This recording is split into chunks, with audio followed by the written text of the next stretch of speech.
Well, good evening, all. It is my pleasure to welcome you to this Impact Masterclass with Professor Dwight Hopkins, where we are deliberating on ESG versus impact ratings, myth versus reality. I am Neha Gupta, Director of the Impact Future Project at Aspire Circle. As you may know, Aspire was founded in 2007 and is the largest impact collaborative in India today, with over 400 CXOs engaged to help catalyze an Indian impact economy. Last year, Aspire launched impact assessments and ratings initiatives for corporates, funds, nonprofits, and CSR programs. So it's my privilege to play a short video introducing India's first homegrown impact rating and certification system.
As you all know, investors and corporations around the world are in consensus around the idea that the journey to solving global challenges is graded and have converged around three categories of investing: responsible or ESG investing, sustainable investing, and impact investing.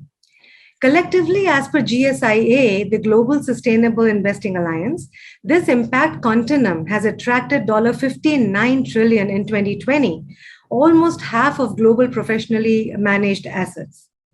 Aspire Impact, with its impact assessments, is committed to ensuring impact transparency through standardized impact ratings, which subsume all ESG and sustainability ratings and certifications to support entrepreneurs and investors in their impact journey. Our Impact Future project, which was launched in November 2020, is a unique thought leadership platform which brings together over 200 business, investment, and nonprofit leaders to generate investment ideas and unlock private capital for public good, enabling India to embrace impact capitalism and impact accounting. A special welcome to all our fellows, governors, elders, IFP leaders, co-chairs, our knowledge partners, industry partners, and Aspire staff. In continuation of our series of Impact Masterclasses, this year we have three international thought leaders. We all met Sir Ronald Cohen in July and Professor Robert Eccles in September. Today, it's our great fortune to have with us Professor Dwight Hopkins, the founder director of ESG Center at University of Chicago. To introduce the conversation, I would like to invite Amit Bhatia, founder of Aspire. Amit is the founder and CEO of Aspire, formerly inaugural CEO of the Global Steering Group for Impact Investment and the founding CEO of India's Impact Investors Council. Amit, over to you. Thank you, Neha, and Professor Hopkins, welcome, and welcome to all our guests here as well. Today we have for you a truly remarkable human being and an amazing academic, and it's really a pleasure and honor to introduce Professor Dwight Hopkins to all of you. Now, you already know him, as Neha said, as the founding director of the ESG Center at the University of Chicago, a hot topic I know dear to all your hearts. But his road to ESG has been a long, scenic route, and don't let his youthful looks hide the fact that his long, distinguished career of over 40 years has taken amazing turns. Professor Hopkins is a bachelor's from Harvard University, an ordained minister, a professor of theology, has a second PhD from South Africa, a teacher at Trinity United Church of Christ, where President Barack Obama was a member, to now his role at ESG and Impact is simply heartening. I hope he will refer today at some point in time to the link he sees between religion and spirituality, as well as ESG sustainability and impact. But this long road was dramatic too. And I remember Dwight telling me once on how, as a youth, after his undergrad, he left Boston, driving himself to ultimately join a business school after a gap year. And on this road trip, he stops at an old building in Harlem to work with the local community, and his 1 year turns to 5. That is a life truly committed to those for whom we envision this global impact movement. Dwight has taught extensively around the world, in China too, and he brings together humanities, business, religion, politics, and behavioral sciences in a truly unique perspective. So we at Aspire Impact are honored to have an alliance with Professor Hopkins, and his center to bring him to India, as well as launch, a few executive education programs, which we'll talk about at the end of, our webinar today, to build a new cadre of chief impact officers, which Professor Hopkins will teach in person here in India starting next year. So let us kick off today's webinar, and I will kick this thing off, and we're going to take questions from all of you, and Neha will, moderate the session. But Professor Hopkins, just to get started, I think it'll be wonderful if you can please introduce yourself, take 3 to 5 minutes. As a human being, people will hear enough about you as an academic and as an ESG impact leader, but just who's Professor Dwight Hopkins? I think it'll be great to hear a little bit of your journey over this last several decades. So first of all, thank you for the invitation, Amit. It's really a pleasure and a privilege to be here amongst all of these already leaders of India, but I would say not just India, but having global impact. So I appreciate everyone turning out. And the topic today is so important. And India, especially through Aspire, is leading the way, which hopefully the rest of the world will become more cognizant of. So I appreciate everything this time in this space. As I mentioned, I teach at the University of Chicago, but I'm first of all a father and a husband, and I spend a lot of time with my kids, which is a lot of energy, especially my youngest boy. But I'm originally from Richmond, Virginia, working class family there. And I was born, as Amit says, I was born in the very early 1950s. And I think one day I'm going to wake up and my whole face is going to look like I'm 90 years old, but I've been on the path for a while. And went to public schools there. We were engaged in working with poor and working class communities in Richmond. My father and brothers, they were involved in trying to set up businesses there. So always service to community, family, as well as trying to make an impact.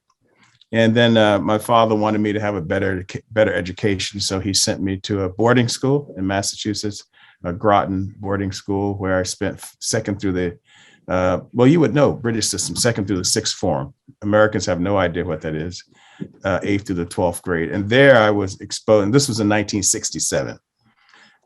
So that sort of dates how old I am. And there we entered the whole world of the relationship between health, wealth, and the humanities. And those were big issues back in those days. And I was in the midst of that on a very small scale, but was much impressed also by globalization. It was in 7th, 8th grade there that my knowledge of and interest in India in particular became prominent. So since the age of about 14, I've been interested in India and the broader Asia. After Groton, I wanted to make an impact on a global scale. So I was primed and ready to go to business school. And I was going to do investment banking on a global scale, which was big in the late 70s when I graduated. Well, actually, yeah, 1970. I graduated in 1976 from Harvard. And my idea was to become a billionaire and give all my money to the third world, which was our term back in the day. I was going to give this is young, I was 21, 22, save the world. And just give it to Asia, Africa, Latin America to help the people of the world. And then, as Amit mentioned, I also had a calling or interest in giving back and servicing people who didn't have the privileges and resources and networking that I had. So I went to Harlem, New York, right after college, literally after graduation in June of 76, drove down to Harlem, New York, and became what we call a community organizer. And I was just going to use it for a gap year, a 1 year, and then go back to business school. But as Amit mentioned, it 1 year turned into 5. And so the rest is history. Got a PhD from Columbia University, Union Seminary in New York in global comparative religions, theology, economics, politics, and then have a second PhD from University of Cape Town. And then MBA from Kellogg Business School at Northwestern, and now I've always been doing the relationship between humanities and wealth, humanities and business. All my classes, my life's journey has been combining that. It comes out of my family background from my father, and then both my grandfathers were businessmen and landowners in Virginia, and both my great grandfathers were owners in Virginia. So it's once you know the root, I'm the branch of that root, and we've always been global. All my brothers, sisters, always been very global in our outlook. So there you have it. So we started the ESG Research Initiative Center at the University of Chicago, and was very fortunate to be able to connect through that with Amit, and here we are. And as we say, the rest is history. I have 2 daughters. I have a wife. I have 2 daughters, and the youngest is a boy who is quite energetic. Thank you, Dwight. We'll look forward to hosting you here in person next year, but I'll hand this over to Neha because she's getting... Go on, Neha, all yours. Thank you. Thank you, Professor. It's lovely to hear all about you. Well, I do have a few questions lined up. The first one is from Mr. Shashank Avasthi. He's the co-founder, Vishesh, and also the co-chair of Accessibility, Disabilities and Inclusion Impact Community of the Impact Future Project. So Shashank, I'll let you have the first question. Thank you, Professor Hopkins. It's such a pleasure to be here, and I'm looking forward to the next 45, 50 minutes listening in. I just had a simple question. So when you look at the reporting that NASDAQ or somebody like LSE is doing, they're picking up about 30, 35 odd pointers, right? And then on the other hand, at the time that Amit was developing his vision for the ratings that Aspire is doing, he talked of nearly 300 points to be covered, which is very, very comprehensive, right?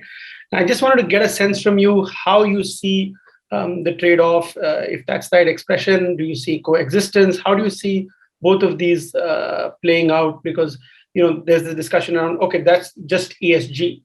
And that, to me, that's a good thing, because we've said that there's ESG and there's plus, right? And then, of course, this kind of rating has 300 parameters or what have you. So where do you think this is going to sort of settle, and how is it going to be for investors and participants in the space? Well, first of all, thank you for the question. The way I frame it, and we at the center frame it, is to see a relationship and a complementariness, if you will, between ESG and social impact. So we would never pit them one against the other. And so that's our framework. We try to work with both. In the broader picture of things, I think there are different agencies that are trying to come to terms with some global standardization. And so far, there has not been one. There's been progress being made.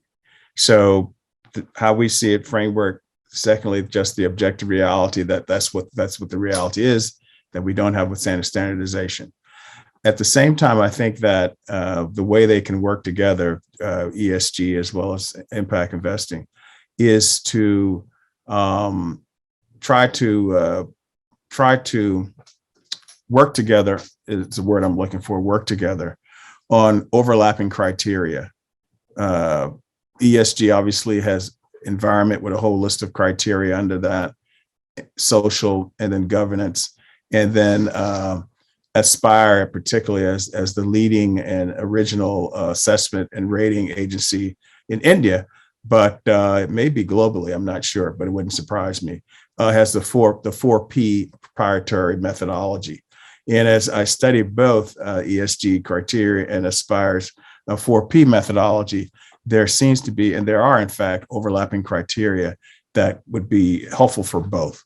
That's the other thing. The third thing to me is that the ratings for ESG and the ratings for social impact are complementary, but is slightly adding to something else, two different, similar directions, but a little tweak as I read it. And I'd be open to hear your experience with it. ESG, from my perspective, is rating the internal system, ecosystem, and culture within a company and how it relates to its partners. And so for me, ESG would be looking at, for example, I use the example of, say, if I own a global ice cream company, right? Ice cream. And I find a particular a bean or fruit in somewhere in Chicago. And so we'll not make it Chicago, make it in California, since I live in Chicago. So I'm going to use the criteria of E under E, S, and G to apply right at that point, where the discovery of that key raw material. And I'll look at the environmental impact. I'll look at the social impact in terms of the local community, the workers there who are harvesting this plant, this fruit. And I'll also, look in terms of governance. And then I would apply those three criteria, or the criteria on the E, S, and G, from the discovery of that particular plant all the way through the supply chain into my organization, which would include, the board of trustees, to the C-suite, to other associates, to the workers, employees, all the way to research and development division, to engineering division, what they're doing, all the way to distribution channels, customers, local towns or places where our company works, what impact we have, and so forth, on and on. And then I would, do an assessment of all of those aspects internal to the organization, the company, and the firm, and this relation with related firms such as supply chain and distribution channels, and come up with a rating, which we can talk about at some point, how we do at ESG. And now we would assume that approach to ESG and the rating that's produced from that process has social impact. The social impact probably is positive if you do a thorough assessment of ESG of a company, as I laid out. However, to my understanding, social impact is particularly geared toward making an impact on the larger society, the public good, the common good, environment, and people and product. And then the assessment there is along those 4P, particularly for the pioneering 4P methodology of Aspire. And so they overlap, but it sees there's a slight tweaking. But the tweaking, to me, is complementary. You need both, right? So just to say that from our orientation ESG is to see both as complementary. Two, just we deal with the reality that there's no common ratings yet. And the third thing is to try to understand how in practice, both ratings and both processes actually can bring more value to a company. Thank you, Prof. Thank you, Professor. We have a question now from Nupur Gaba. She is the Director of Operations at Careerville. Nupur, over to you. Thanks, Neha. Hello, Professor. I am Nupur Gaba from Careerville. We are an Indian edtech providing education in tier 2 and 3 cities of India. First of all, thank you so much for taking out your time in such a tight schedule. So my question is that how can early adopters of impact assessment and reporting monetize their investment beyond compliance of responsible citizenship? In other words, how should an enterprise think about the ROI on the time and cost of ESG, sustainability, and impact reporting? Yes, this is a very important question, because it gets to a part of the heart of the matter is the ROI, the money, the monetizing. It's important to do ESG. It's important to do social impact or impact investing. Then the question is, looking at those non-financials, how do you transfer those non-financials into to monetization, particularly in return on investments? To me, this is linked to a similar question with the impact weighted accounts to a degree, which is a form of, as you know, it's a form of measurement, which is precisely how to put a dollar amount on the value add of the non-financials of ESG and social impact. What we try to do at the center is a couple of things. One is we explain to companies that the return on investments for social impact and ESG are at minimum equal to standard benchmarks like Wall Street, NASDAQ. So one on the profitability side. There are several studies, you may know about them already, I could share with you from the United States as well as globally, that show that this is around a motivation of how to get increased ROI, these studies show that ESG, particularly starting the studies I have from 2017 up until first quarter of this year, 2021, show that the ROI on many ESG social impact investing companies are superior to the normal benchmarks, or at minimum rather, not harmful, or at least equal to it. There are some outliers that are less than the benchmarks. So that's one thing, that the ROI is motivation for ROI is you can find it. I mean, there's a reason that ROI comes from being engaged in ESG as well as being engaged in impact investing. And even in these studies for the ROI, the profitability index of these ESG impact investing companies, even the ones that are below the benchmark, standard benchmarks, their percentage growth is faster. So even though they may be low monetary wise, but percentage wise, their growth is even faster. None of them showed a negative at all. So that was very impressive.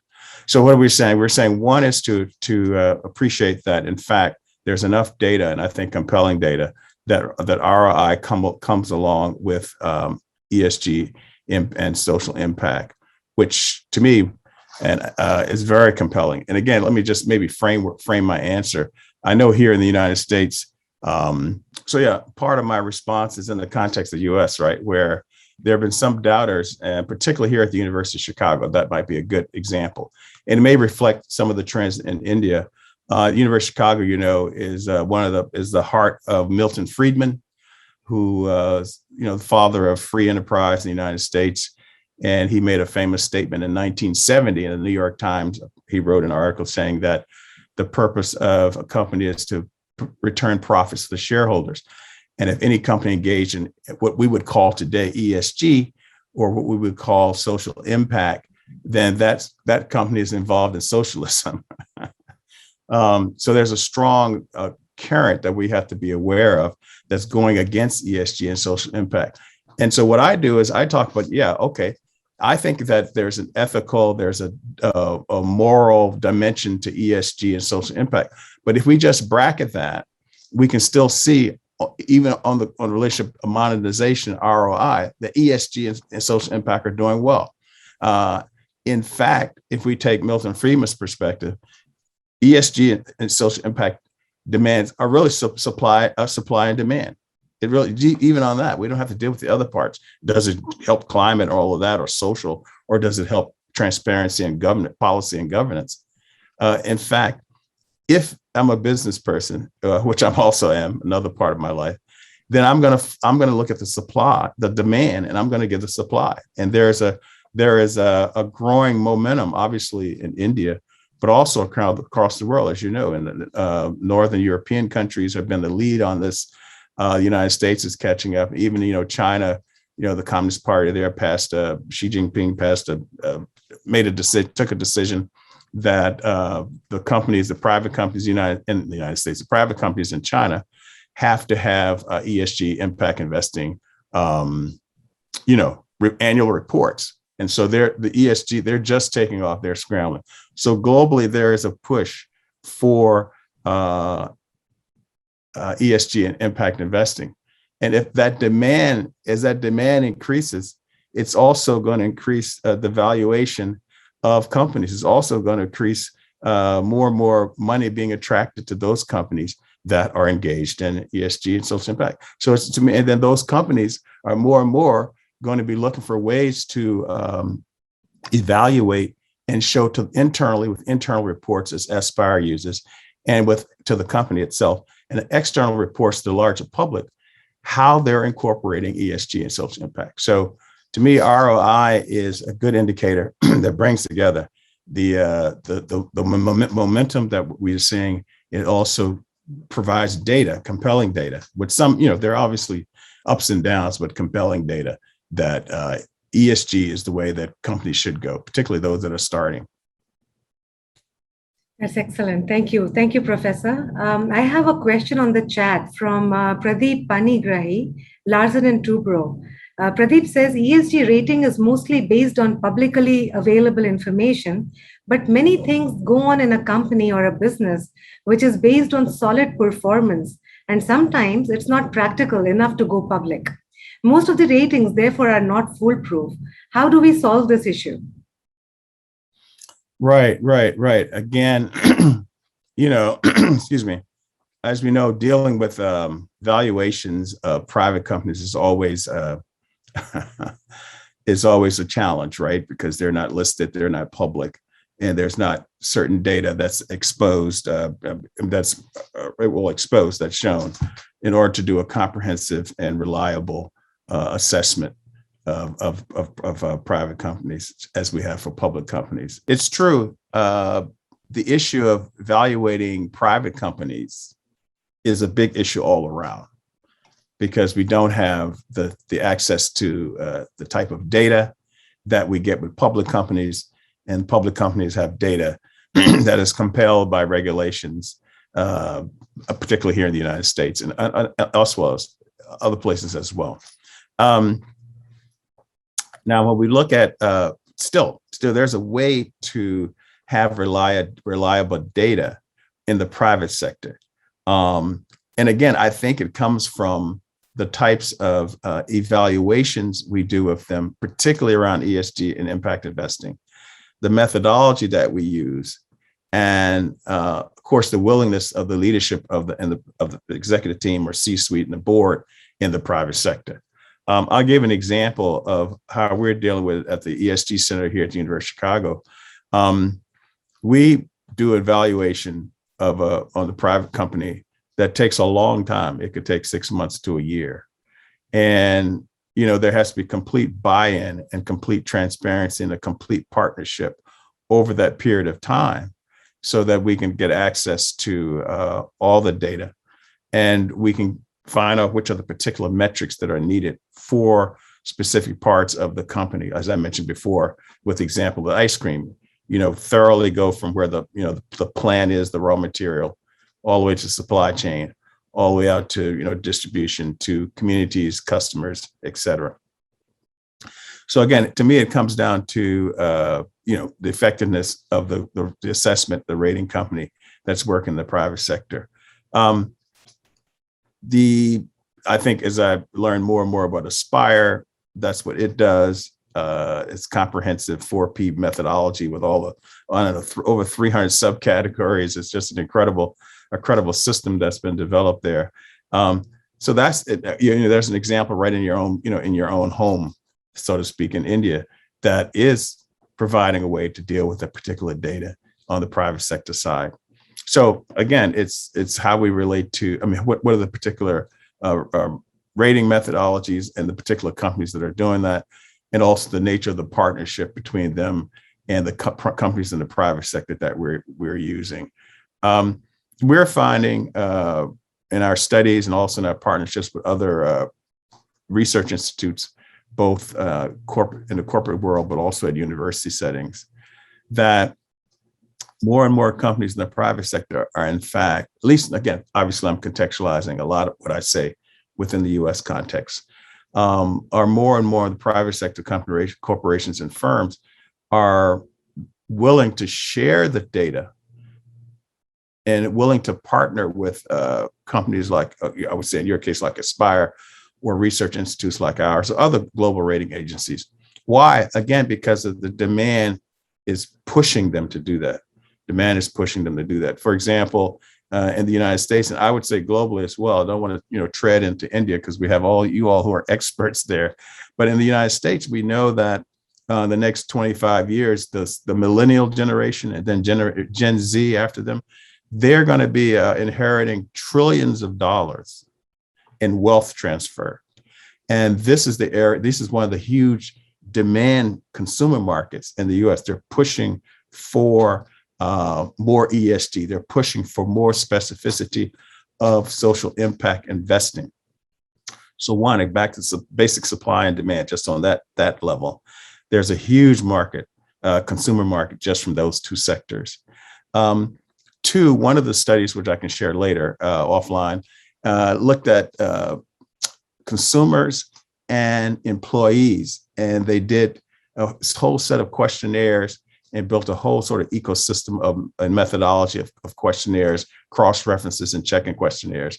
And they asked these employees, would you prefer to work at an ESG social impact corporations or business or not? And overwhelming the 80s employees. So already employees are pushing, that's part of this demand. And they also did the similar thing with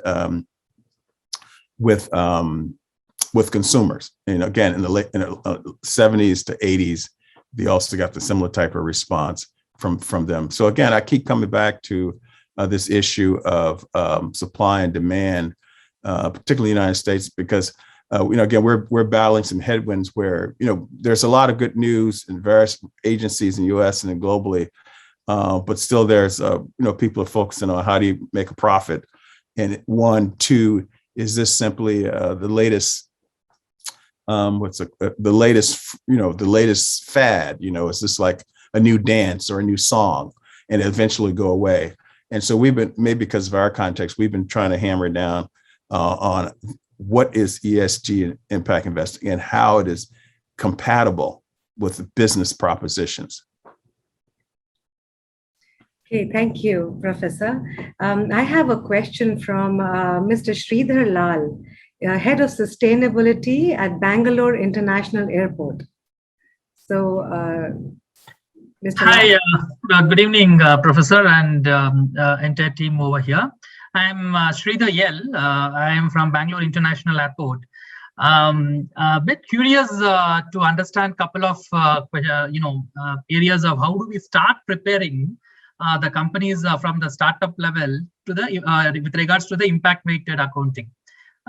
Basically, the companies have been into some sort of alignment towards a mode of working for years, when a company should start from the beginning now towards an impact-weighted accounting, what key steps and focus areas you would suggest should be the right step to start as a beginner?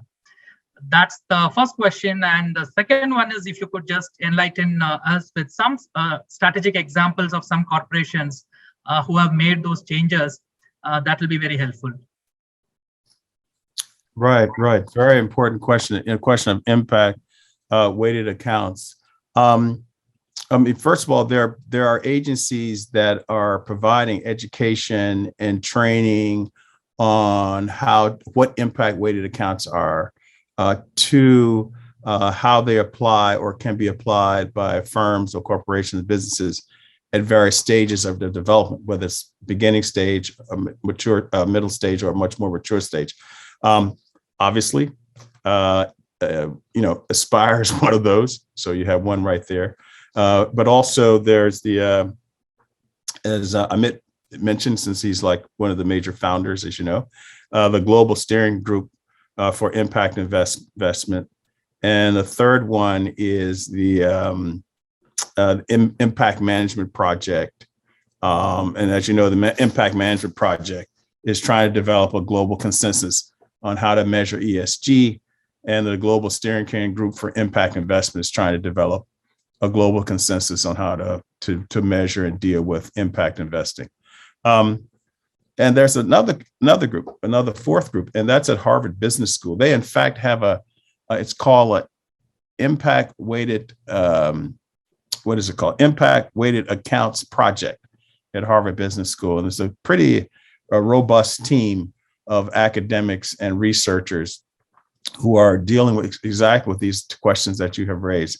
So just wanted to first of all say companies can prepare by being involved in those agencies, being related to, if not involved in, those agencies that have been working on this from quite some time.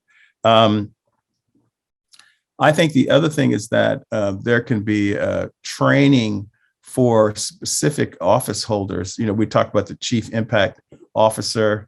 It's the common name, but others may have Chief Impact Engagement Officers. There are ways to be trained for people who hold that C-suite office. We have a program here at the University of Chicago Booth School, which is a pretty reputable program. Wharton School, Business School has a program as well. And, both companies that are at the mature stage or maturing stage, as well as executives take those programs, amongst others. There are a couple in England and Australia as well. But even companies that are just emerging or starting up, they're sending their chief impact officer or the person who has that position, similar type of position at organizations. So again, being involved in the best practices through global organizations, Aspire's one there locally, being formally trained as well. And then the other thing I always say is just, I always tell when we're doing training, we talk to executives not to overthink it, right? Just to try. And we know, they often say, particularly with startups, fail fast and keep going. So learn by doing. So those are some of the international organizations that would be helpful for startups, and also some of the educational programs that would help as well. Because again, in those programs, as well as those international agencies, the best practices are comparatively compared globally. That's a good thing too, which helps a great deal. Because we've got particularly executive training programs. We've got their leaders from all over the world who've been on Zoom, the last 18 months or so. But before that, have been face to face, and that type of cross-pollination, if you will, of particularly as your question in the startup area of a company is very fruitful as well. So you get the business part from the formal teaching and workshops in those classes. And at the same time, we get those, those coffee breaks, drink breaks, social break conversations that are also so valuable as well. Thank you, Professor Hopkins. I have a question now from Rohit. He's the CFO of Social Finance India. So Rohit, please ask your question. My question is a little more basic. While I understand the ice cream example, there are three words which are constantly, sometimes even interchangeably used, ESG,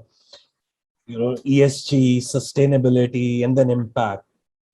What are the key differences you see between the three, and do these differences really lead to different kind of investment behavior amongst corporates and investors? I mean, it's very this interchangeable use of these words causes a bit of a confusion. Yeah, this is the basic question. It can cause a bit of a headache sometime too, because sometimes people use all types of names and then they use acronyms, PRI, SSSB. What is it all about?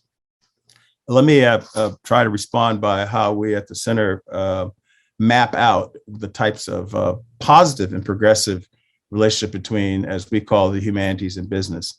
First of all, there's our philanthropy, which we all know. So, for example, in our country, you'll have Ford Foundation or MacArthur Foundation or Rockefeller Foundation or Kellogg Foundation or the Pritzker Foundation. And these foundations will give out money, which can be used for social impact or ESG or whatever. But they don't expect any, in an ROI, they don't expect any financial return there. They just want to contribute to the public good. And that's one, philanthropy. The other way we look at it is corporate social responsibilities. And here, these corporations may have employees do more progressive and very positive volunteering programs, and they contribute to society and the environment. So philanthropy, corporate social responsibility, and then socially responsible investing.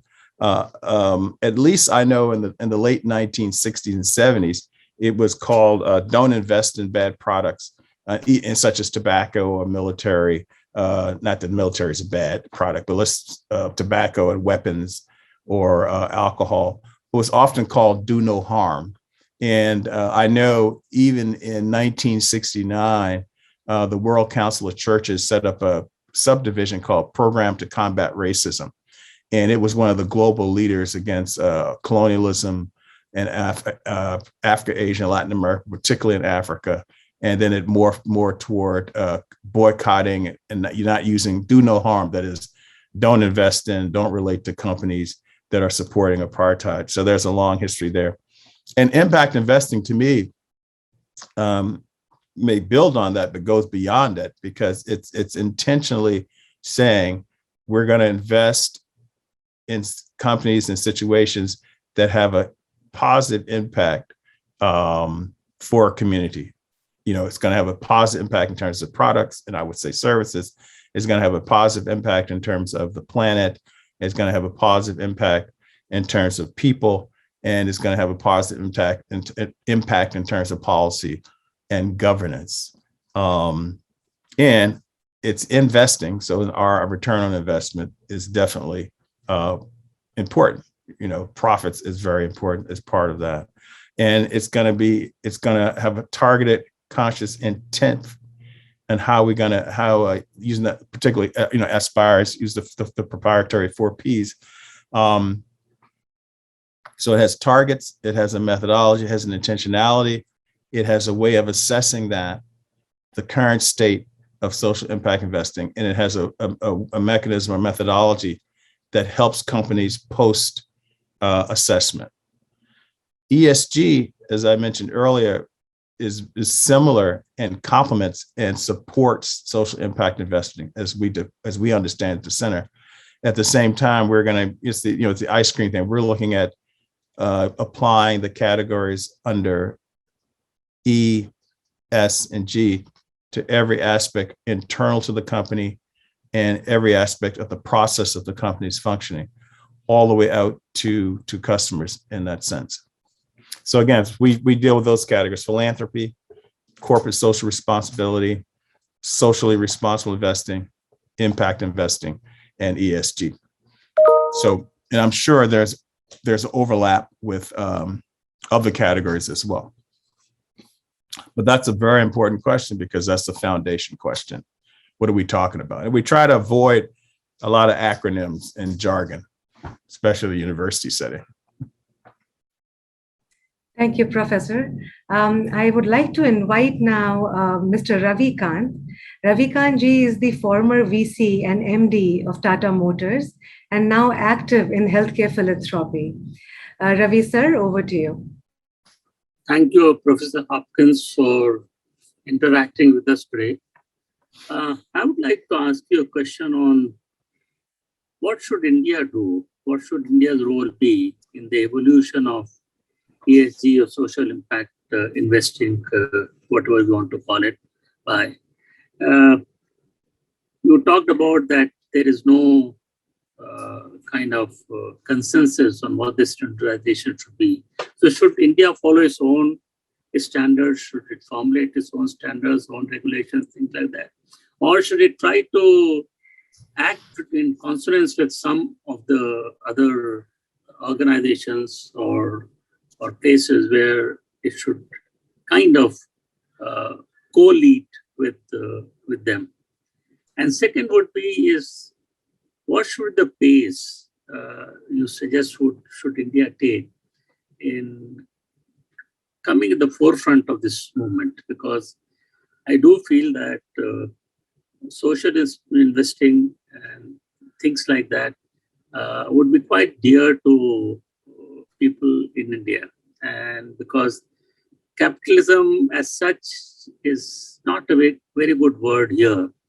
And so how can we take a lead? How can we change the kind of pace of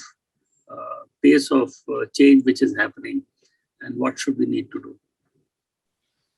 Thank you. Thank you for the question. Very important as well. I think that India should rely on its own particularity. And this comes from, studying India in general, but even more specifically in the last, 6 months or so, knowing the work that AMIT and Aspire are doing, that India is situated to take the lead in ESG and impact investing in other areas. I say that because of a couple of reasons. And again, I'm already talking to the converted, right? But clearly, anybody who understands global business or global political economy, it's clear India is the fastest growing economic engine globally. The innovation there, particularly in Mumbai and other places, the emerging research universities, the government being more favorable to business in this type of process, a growing young population, the need and demand, I think it's like the demand for particularly ed tech, those types of things. So India, and then also with China, and then the population, India overtaking China eventually is the largest population. And the other thing too, that, you have many languages and cultures, as you know, in India, but you also have English. And, for good or for ill, those countries that know English are going to be ahead of the curve. So there's so many factors we call the fundamentals of India, from my perspective, are in order.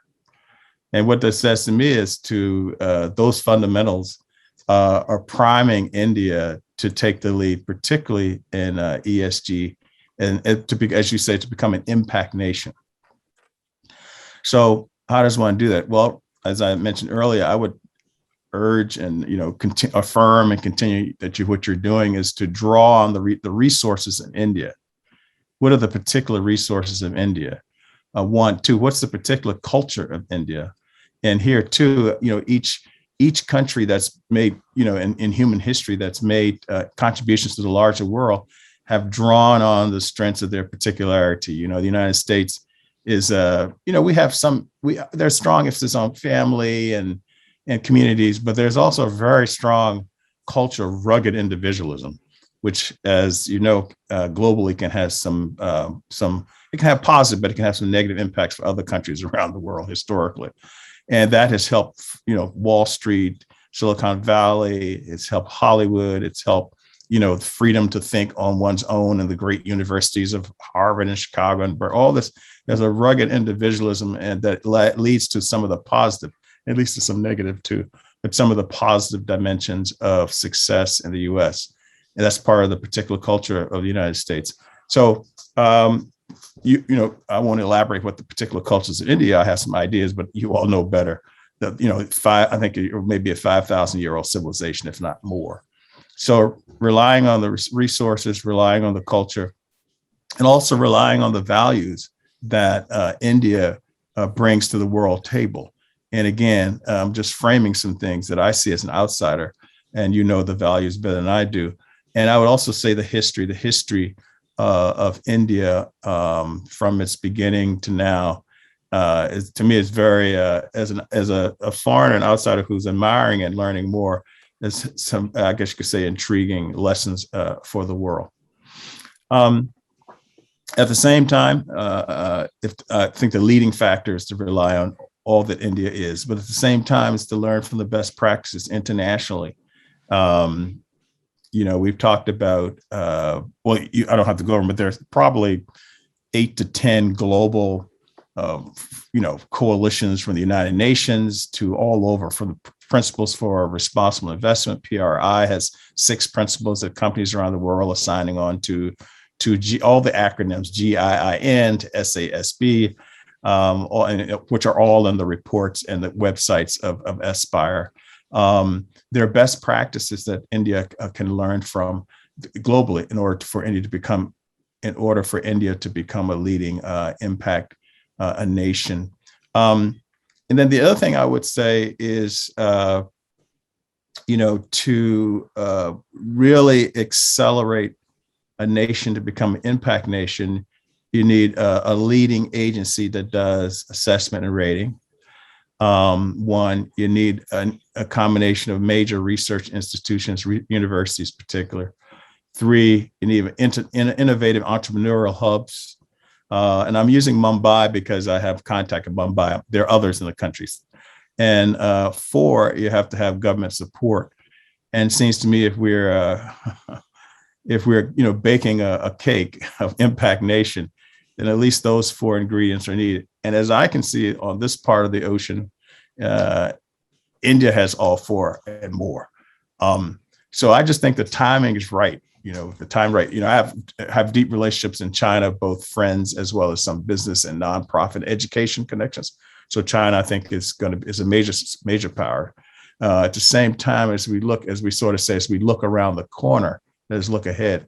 I think India is prime and situated to do many things, but specifically in terms of impact nation, it can set the standard. And it's not to exaggerate, because I know Amit, but I think this whole Aspire, methodology of assessment, ratings and assessment, and the 4P proprietary methodology, and the reports I've been reviewing in the last 72 hours, it's quite impressive. And I think, as you know, that not only is it the leading and if not the only such agency in India, it's ranking amongst some of the global ones as well. And perhaps as it goes more into these international forums, other countries and agencies will assume it as well. So I would say, full pace ahead with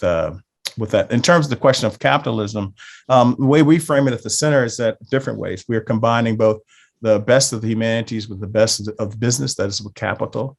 And we're also framing ESG and impact investing by saying it's putting a human face on capital. And the third thing we're saying is that all systems are human systems, which means that human systems can be changed by humans. To say in and of itself that capital is evil, and not that you're saying that, or India. And again, obviously a lot of my thinking is coming from debates, both in the academic world, research world, and in the corporate world in the United States. To say that capitalism in and of itself, by definition, is evil, it would be in the U.S. context. It doesn't make, the data doesn't show that. It's good for innovation. It can build communities. It can help lift people out of poverty. It can help deal with better relationship between countries. Again, if that humanities dimension and if that human spirituality, and again, when I say spirituality, I mean the culture and values and efforts of human beings. That's what I mean by spirituality. When we combine those two, then there's a way forward, I think, for capital in the 21st century. Thank you, Professor. I would like to invite Amit Bhatia now. Professor Hopkins and I have been discussing, and one thing we definitely want to do for India is help India be the first country that builds a cadre of this chief impact officer. And this is a title which is going to be all, omnipresent in this decade ahead, but it's only beginning to happen in the West today. But if we prepared our leaders for this era of impact capitalism, I think that is something big that we can all do, and we'll shortly talk. And I saw Mark Parkinson here ask, put a comment in the chat box, from Cambodia saying, hello, all this is making sense now when the world economic activity is strong. But what if, we were going through a recessionary thing? Would people still have the, leisurely, commitment to ESG impact in bad times? And Mark, I actually think more so then. And I, want to, kind of in a little provocative way, bring up, people survived. There were, animals that survived, the ice age, fishes and certain kind of lizards and snakes, they all survived the ice age, including crocodiles, and the reason was they knew what is that, Teflon coating to survive that. In my mind, Mark, impact is going to be the Teflon coating for corporations. Okay, that as this, we move to capitalism 2.0, where impact gets embedded alongside risk and return in every decision, investment decisions, business, consumption, policy. In bad times, this is going to hold even better for companies. And I've seen some recent surveys, especially by Nielsen, the market research companies, that the millennials are paying more for products, from companies that are, highly ESG compliant or, have other kind of like rainforest accreditations or other accreditations. So customers are willing to pay more because they know by, buying those products, they're helping the planet become better. So, and this is the reason why, Professor Hopkins and, we at Aspire Impact want to launch this program. We are launching it, Professor, with your permission right away, right now, and we're starting registrations. And in February, we're getting Professor Hopkins come to India, and we're going to run a physical 5-day program for the first batch of Chief Impact Officers. I thought someone in our team prepared a little quick 2-minute video. Can you play that before we close this? Yeah, please.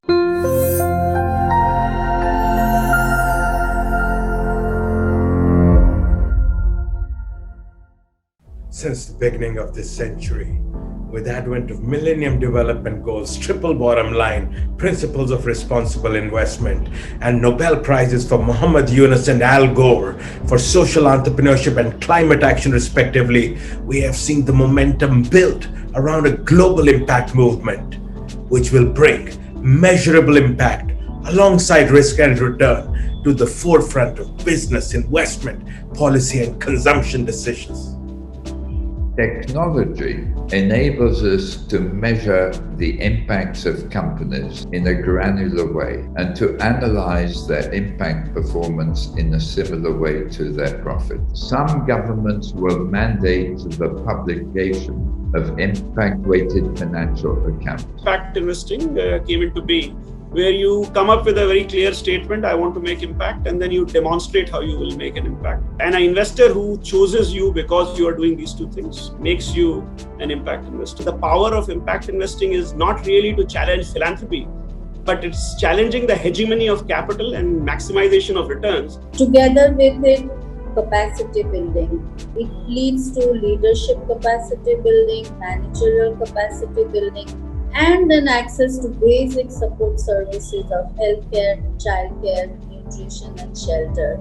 So yes, the crisis has made all of us shift direction. If we can make a distinction between impact is really around the positive and negative externalities that are created in the world by a company's products and services, it kind of goes beyond its operations, where ESG has traditionally been more around the company's, operations and activities.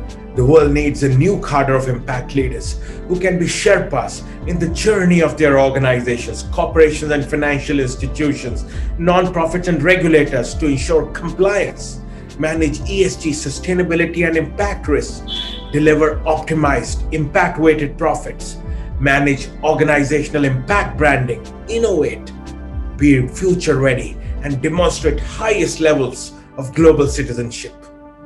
They must be able to design, build, scale, and manage impact. They will be the future Chief Impact Officers.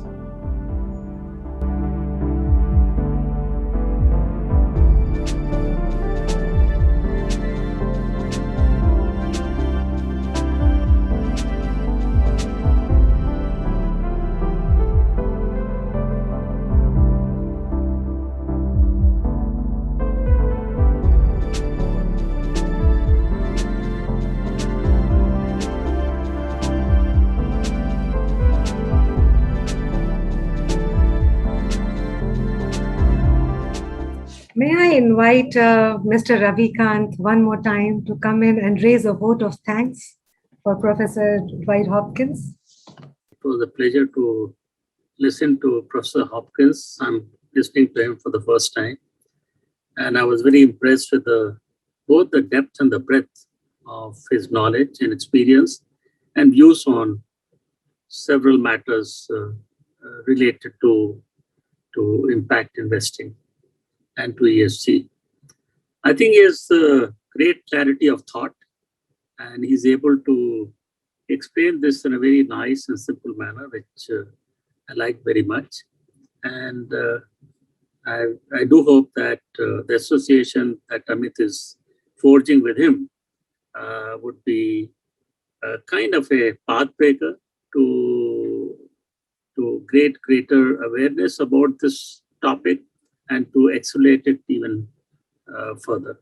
So thank you, Professor Hopkins, for being with us, and hope to see you one day in India. Thank you very much. And I look forward to being there the last week of February 2022, where we will be launching this week-long training to develop leadership, particularly around chief impact officers and a whole new leadership for the 21st century. Thank you. I forgot, is it in Delhi or Bombay? Delhi NCR, sir. We'll do it. We'll do it at the University of Chicago Center, but they are still shut. So, because of COVID, but they said they'll open in January, but somewhere in NCR. Okay. We'll keep you. But thank you so much, Professor Hopkins. Again, as Raviji said, it's great to have you with us. And thank you all for joining, everyone. Look, we'll keep this series going. I think bringing the best of the world to India, and preparing India Inc. for this era is an important goal for all of us at Aspire Impact. So thank you for joining. Have a great day, Professor Hopkins. Thank you for joining so early. It was, I think, 7:30 for you, so 7 a.m. for you. So thank you very much. Bye-bye. Goodbye. Thank you, Professor. Thank you all for joining this session today. Bye-bye. Yeah.